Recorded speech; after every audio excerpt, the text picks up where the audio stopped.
Prêt pour la suite de notre lecture? J'espère bien. Abonnez-vous massivement à ma page Lecture Paisible. Likez abondamment cette séquence de lecture. Chapitre 3 à l'école. La sorcière est encore plus folle de rage chaque fois que mon maître écrit dans mes cahiers de devoirs et de composition. Élève intelligent, travailleur et appliqué. Son fils qui est dans la même classe que moi rentre toujours à la maison aussi sale qu'un cochon. Ses vêtements sont tout le temps tachés d'encre et d'huile. Le maître le traite souvent de gros cochon. La sorcière en souffre tellement qu'elle a demandé à son fils de lui rendre compte de tous mes faits et gestes à l'école.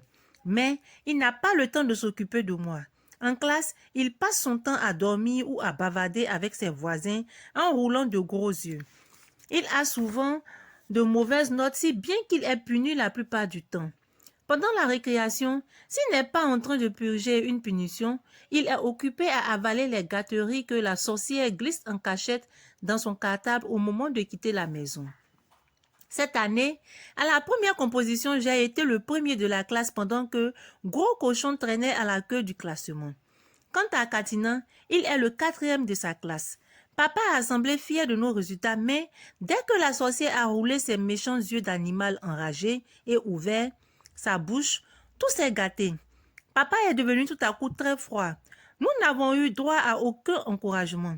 Il s'est contenté de signer avec indifférence nos carnets de notes. Puis, il s'est enfermé dans sa chambre. Peu de temps après, la sorcière est allée le chercher.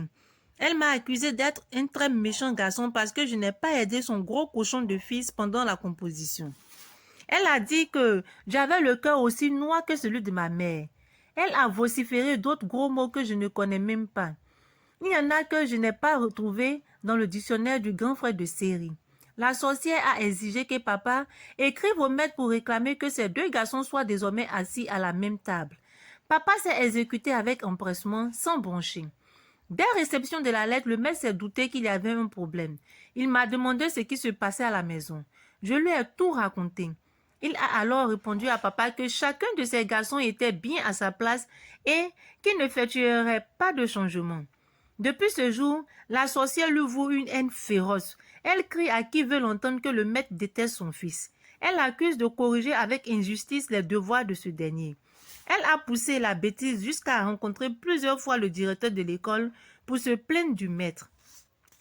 Comme celui-ci commençait à en avoir assez de ses visites intempestives à l'école, il lui a proposé de transférer Gros Cochon dans la classe d'à côté. Cette idée n'a pas du tout semblé lui plaire et elle s'est calmée. À la deuxième composition, nous avons encore très bien travaillé.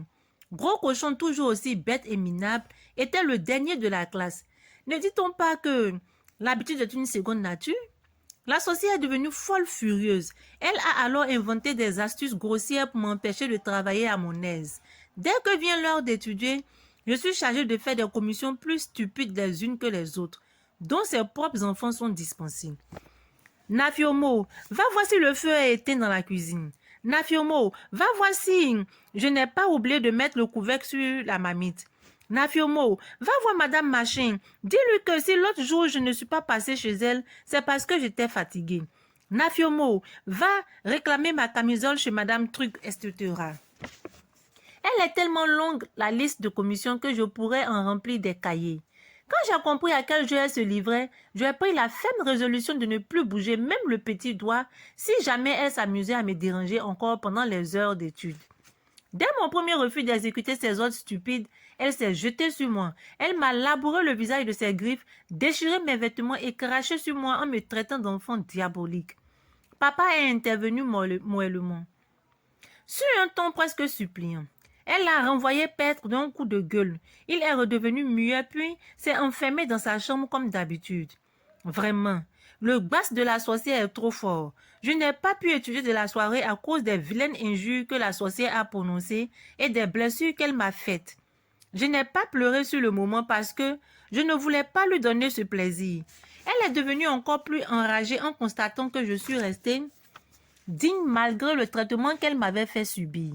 Elle a déclaré toute tremblante de fureur que j'étais fait de la même chair que ma diablesse de mère. À l'heure du coucher, Katina a nettoyé le sang sur mon visage à l'aide d'un morceau d'étoffe. C'est à ce moment seulement que mes larmes ont coulé et que j'ai ressenti la douleur de ton absence. Gros Cochon a annoncé à sa sorcière de mère que la troisième composition aurait lieu bientôt. La chérie de papa a alors imaginé un mauvais coup me nuit. Le jour où ont débuté les épreuves, elle a débarqué à l'école comme une possédée. Elle a raconté au directeur que je lui avais volé de l'argent. Elle a exigé qu'on me livre à elle afin qu'elle me ramène à la maison pour une correction exemplaire. Le maître a tout de suite compris qu'elle mentait. J'ai été quand même expulsée de la classe avec mon cartable, puis soumis à une fouille minutieuse. Heureusement, on n'a pas découvert sur moi la moindre pièce de monnaie. Le maître a semblé vraiment soulagé. Elle a insisté pour me ramener avec elle. Cela a provoqué la colère du directeur et du maître. Il a fallu l'intervention du gardien pour l'expulser. Heureusement, le maître a eu la généreuse idée de m'accompagner à la maison à midi. La sorcière m'attendait de pied ferme, mais elle a eu la désagréable surprise de me voir arriver avec lui. Le maître tenait à rencontrer papa malgré ce mauvais accueil. Papa est rentré peu après du travail et M. Banet lui a fait le compte-rendu de la visite de sa chérie à l'école. Il a promis d'une voix ferme de renvoyer Gros Cochon si jamais je manquais encore la classe par la faute de la femme de papa. Après cet épisode, nous avons décidé de nous venger d'une manière ou d'une autre. Nous sommes vraiment à bout. Nous ne pouvons pas continuer de subir les brimades et l'humeur agressive de la sorcière sans réagir. Waouh! Quelle vie! Ainsi s'achève notre chapitre 3. C'est pas possible. Il y a encore des femmes qui se comportent comme ça avec les enfants de leur conjoint. Et le père qui ne dit même pas un mot. Quelle souffrance pour ces enfants. Pauvres enfants, bénis de Dieu.